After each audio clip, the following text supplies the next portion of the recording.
உலகமெல்லாம் எனக்காதாயம் என வாழ்ந்தவர் மகிழ்ந்ததில்லை.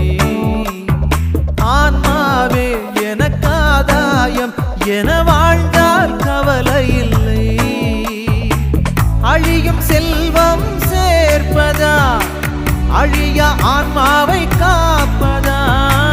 அழியும் செல்வம் சேர்ப்பதா அழிய ஆன்மாவை காப்பதா? இந்த கேள்விக்கு பதிலாய் வாழ்ந்தவர் யார்? அவரே புனித சவேரியார். உலகமெல்லாம் எனக்காதாயம் என வாழ்ந்தவர் மகிழ்ந்ததில்லை.